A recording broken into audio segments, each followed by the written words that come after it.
sebuah desa kecil yang tersembunyi di antara lebatnya pepohonan hutan, berdirilah sebuah pondok pesantren yang sederhana, tidak besar, tidak megah, bahkan kalau dilihat dari jalan raya pun mungkin tak banyak orang yang menyadari keberadaannya. Namun justru dari kesederhanaan itulah memancar cahaya ilmu dan ketulusan yang sulit dicari di zaman sekarang.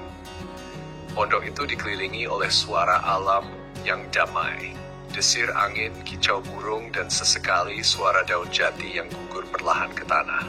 Santrinya tak banyak, bisa dihitung jari untuk satu angkatan. Tapi masing-masing dari mereka datang bukan untuk mengejar ijazah atau gelar dunia, melainkan untuk mencari berkah dan ridha dari ilmu yang diberkahi. Di antara para santri itu, ada seorang kiai sepuh yang menjadi panutan dan paku bumi di pondok itu. Umurnya sudah lebih dari 60 tahun. Rambutnya telah memutih, langkahnya tak secepat dulu, namun semangatnya dalam mengajar tak pernah luntur. Suaranya lembut, menyejukkan, dan tiap ucapannya seperti mengandung getaran yang menyentuh hati. Setiap hari para santri berkumpul selepas sholat subuh atau pada maghrib. Mereka duduk bersila, membuka kitab-kitab kuning warisan para ulama klasik dan mendengarkan dengan saksama setiap penjelasan dari sang kiai. Di tengah barisan itu ada seorang santri yang agak berbeda. Namanya Fulan, bukan nama aslinya, hanya sebutan kita saja. Ia bukan santri yang pintar, bahkan kadang ketika diminta membaca satu baris kitab, ia terbata-bata. Tapi ada satu hal yang membuatnya istimewa, khidmahnya, pengabdiannya kepada sang guru. Fulan ini punya kebiasaan yang mungkin terlihat sepele, tapi luar biasa dalam makna. Setiap kali kiai mulai mengajar, ia akan duduk di sampingnya memijat kaki sang guru perlahan-lahan. Sambil memijat, wajahnya penuh ketundukan dan rasa hormat. Ia tak ikut mencatat, tak pula banyak bertanya.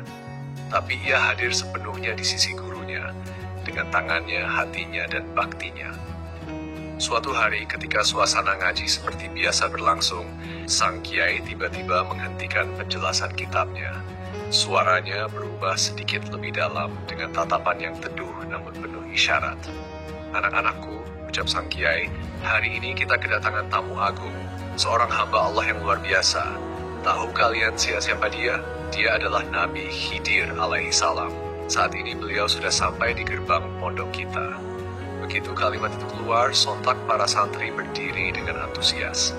Tanpa berpikir panjang, mereka berhamburan keluar, ingin segera melihat dan menyambut sosok misterius yang namanya sering mereka dengar dalam kisah-kisah para nabi dan wali. Namun dari sekian santri yang lari ke gerbang, ada satu yang tetap tinggal. Ya, Fulan. Ia tidak bergerak sedikit pun. Tangan kirinya tetap memegang betis sang guru. Tangan kanannya masih dengan lembut memijit telapak kaki kiai yang sudah renta. Sang kiai melihat itu dan bertanya, "Fulan, kenapa engkau tidak ikut teman-temanmu menyambut Nabi Khidir? Bukankah beliau adalah tamu mulia yang datang ke pondok kita?" Fulan menjawab pelan dengan suara yang penuh ketulusan, "Wahai guruku, Nabi Khidir datang ke sini untuk menemui panjenengan, bukan aku. Lalu apa gunanya aku pergi menyambut beliau sementara aku sudah berada di sisi orang yang beliau sendiri datangi? Bagiku, kedudukan panjenengan sebagai guruku jauh lebih mulia. Aku lebih memilih tetap di sini, berkhidmat kepada panjenengan daripada menyambut tamu, sekalipun ia Nabi Khidir." Sejenak suasana hening. Sang kiai terdiam. Matanya mulai berkaca-kaca. Kata-kata si Fulan bukan hanya menyentuh hatinya, tapi menembus ke lubuk sanubari yang paling dalam. Dengan suara bergetar, ia lalu berkata, "Demi Allah, sejak hari ini aku nyatakan, siapapun yang menghadiahkan Al-Fatihah untukku, tidak akan aku terima, kecuali disertai dengan nama Fulan. Ini sebagai tanda keridhaanku kepadanya, karena ia telah memahami adab ilmu yang lebih dalam daripada sekadar pelajaran di kitab."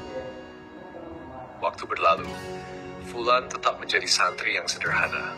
Ia tak pernah menjadi juara lomba baca kitab, tak pernah naik podium. Tapi diam-diam, dengan berkah dari guru yang ridha, Fulan tumbuh menjadi pribadi yang matang, dalam dan penuh keberkahan. Setelah bertahun-tahun mengabdi, ia pun akhirnya menjadi seorang alim besar yang memberi manfaat luas bagi umat. Bukan karena kepandaiannya, tapi karena adabnya, karena hatinya, karena ia memahami bahwa ilmu itu bukan sekadar hafalan, tapi cahaya yang diturunkan lewat hati yang bersih dan adab yang tulus. Begitulah kemuliaan seorang guru tidak hanya setara dengan orang tua kita di dunia, bahkan lebih dari itu. Karena kalau orang tua membuka pintu dunia, maka gurulah yang menunjukkan jalan ke akhirat. Seperti kata bijak para ulama, laula murabi ma'araftu rabbi. Jika bukan karena guruku, niscaya akan